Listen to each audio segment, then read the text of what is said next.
Presiden Joko Widodo menyatakan bahwa harga pangan di Indonesia ternyata pemirsa lebih mahal dibandingkan beberapa negara di Asia. Untuk itu Presiden menginstruksikan jajarannya agar segera merumuskan kebijakan sektor pangan yang mampu mencukupi kebutuhan rakyat. Tingginya harga bahan pangan di dalam negeri terus menjadi sorotan, termasuk Presiden Joko Widodo. Bahkan Presiden menilai harga pangan di Indonesia lebih mahal dibandingkan beberapa negara di Asia seperti Tiongkok, Thailand, dan Filipina. Presiden juga mencatat sejak 2011 hingga 2015 kenaikan harga pangan sudah 10%. Untuk itulah pemerintah akan mendorong agar harga pangan stabil dan murah, salah satunya dengan sinkronisasi kebijakan antar kementerian. Selain itu, Presiden Jokowi juga mengingatkan pada para menteri agar pengambilan kebijakan pangan dilakukan komprehensif dan tidak sektoral. Seperti kebijakan Kementerian Pertanian, jangan hanya melihat dari sisi petani.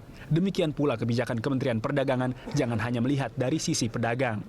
Saya ingin menekankan bahwa tujuan kebijakan di bidang pangan adalah membuat rakyat cukup pangan. Sekali lagi saya ulang, untuk membuat rakyat cukup pangan. Ini yang harus digarisbawahi, membuat rakyat cukup pangan.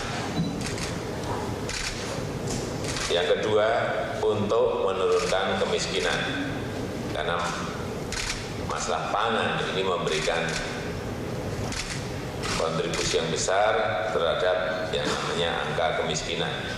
Yang ketiga, untuk membuat petani lebih sejahtera. Paling utama adalah. Sementara itu, Menteri Perdagangan Thomas Lembong mengakui jika harga pangan tengah melonjak. Untuk itulah pihaknya siap mengadakan operasi pasar jika harga tak kunjung menurun. Selain itu, Thomas Lembong mengaku akan mengusulkan beberapa insentif sektor pangan kepada Presiden Joko Widodo. Jadi begitu harga naik, ya kita harus menindak.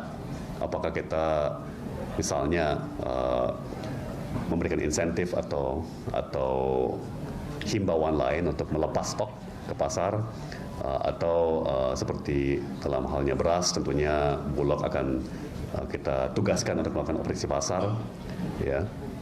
Atau sebaliknya, kalau misalnya harga terlalu rendah, itu sinyal dari pasar bahwa sudah terjadi oversupply kan, baru kita menindak. Selain operasi pasar, dalam jangka pendek, pemerintah juga akan mengambil kebijakan memotong mata rantai penjualan pangan, sehingga mampu mengurangi biaya logistik serta menekan dan menstabilkan harga pangan.